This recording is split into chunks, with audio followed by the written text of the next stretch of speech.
This movie was a hit of the Cannes Film Festival. CBS declared that this movie made Fahrenheit 9/11 look like Bambi. Fahrenheit 9/11 told you what happened. This movie told you what will happen if we don't resist. And it took great courage to make this movie. It's a difficult task to get it seen by everybody in America because everybody should see this movie. This movie is our salvation in every sense of the word, not just in terms of the Federal Reserve. That's very important. And our ability to resist paying income taxes because there is no such law. But also in terms of the information contained in this movie relative to electronic voting. Yes. That's why George Bush came here on his 60th birthday to hang out with Daley, because they want to control this country. It's so critical and so important. So I present to you now for Q&A and a brief synopsis, my friend, someone that I know is colorblind in America, who's fighting for all people everywhere, Mr. Aaron Russo.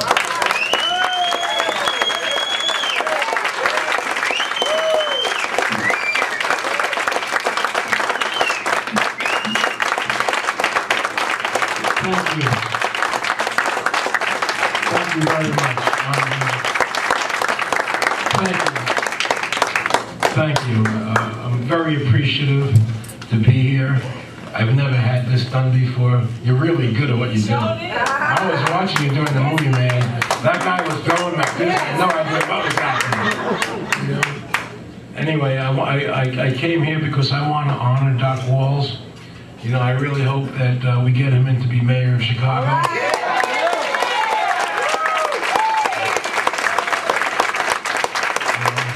He has my full blessing, my full endorsement, and I'll do anything I can to help him get elected.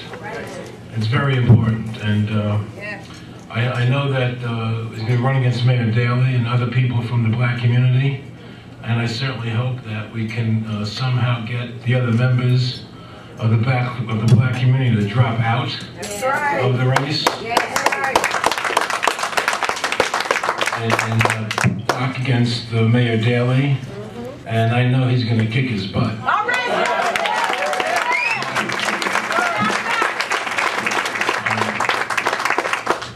I mean, I truly do support him. After Doc saw the movie for the first time, he came up to me and said, my God, I'll use this movie in my mayor's race because I believe in what you're talking about. It's true, this country needs a revolution. We need it desperately. It's time to do what Gandhi did and what Martin Luther King did. It's been too long since we've had a real revolution here. And these people are taking us all for granted. You know, everybody talks about slavery ending in America. Well, it hasn't. No, it hasn't. Know that it has not ended. And that the next round of slavery that we're facing is for people of all colors and all races. And I want to stand side by side with whites and blacks and Spanish and greens and blues, and I don't care what you are. That's right. If you bleed and you're a person and you have a heart, I want you next to me. I want to be next to you. I'm really tired of this polarization in this country. The liberals versus the conservatives, and the Democrats versus the Republicans, and the white versus the blacks and the Jews. Whoa. And the sound system versus Aaron Russo. You know, I really am tired of this polarization. And you know, because we're all human beings. That's right. We're all going to stand together side by side and take our country back. That's right. That's right. Now,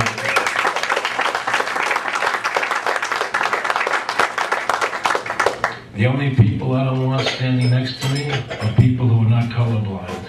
All right. You know, I really don't. I want this to be everybody standing together.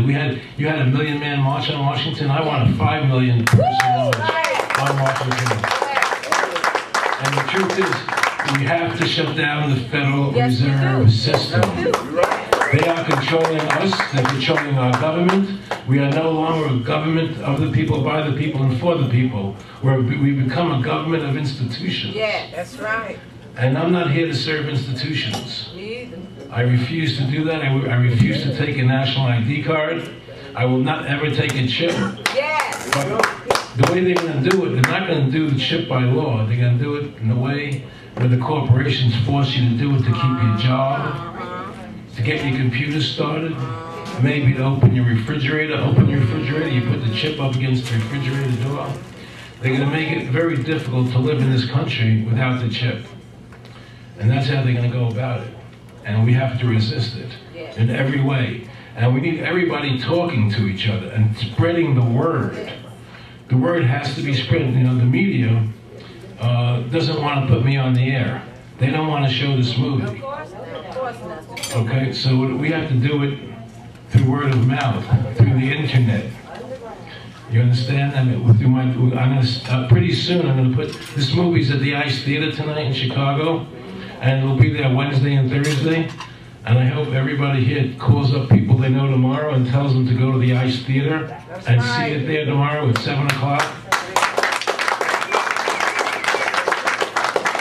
Let's see if we can get that theater filled through word of mouth. I want you to know that WVON would not put me on the air. You heard me, they would not put me on the air. We need to call in. We need to call in, y'all. I mean, it's time to, I was on the Cliff Kelly show for an hour some while back, and it was an amazing show. They said they had more call-ins than they ever had before. People calling left and right, wanted to talk about what's happening in the country, and he scheduled me for another hour, and then he canceled it, and would only give me 10 minutes, a very quick 10 minutes. He didn't cancel. And then this trip here, they wouldn't put me on at all. And I'm told that the woman, Melanie, whose station it is, was dictated to by Clear Channel not to put me on the air. Oh, okay. Okay? That's the fascism that I'm talking about. Yes. That's exactly what I'm talking about. It's not Cliff Kelly's fault. Right, because we know how Cliff. You know, it's not Cliff Kelly's fault. It's WVON. It's Melanie. I had a gentleman here tonight say he wanted to write an article for the Defender, the Chicago Guardian, or the Defender. What was it? The Defender. Write an article about it. But it's very important that the community not allow this to happen. Right. Not just in my case, but all cases. The community has to know what's happening in this country, how you're being shut out from hearing the information. If I didn't make this movie, you wouldn't know this information. That's right, bro. You know, and this information has to get out. They don't want, if there was no internet, this would never get out. Thank the Lord for the internet right now. I was scheduled to be on CNBC to talk about my new movie because, you know, I've got many Academy Award nominations. I won an Emmy, I won a Tony. I've got many awards in my life, and CNBC called me to put me on because they heard my new movie was coming out. And I was scheduled to go on, and they asked me to send them the new movie. I sent them the movie, and then canceled me the next day. All right? They don't want this stuff out there. No, they don't want it out. Okay? So the way we get it out there is through the internet and through people talking and telling everybody else and spreading the word and building up massive marches and boycotts. That's what we have to do. And I've dedicated my life to this. I'm willing to take the bullet for this if I have to. I'm not afraid to. You must know that.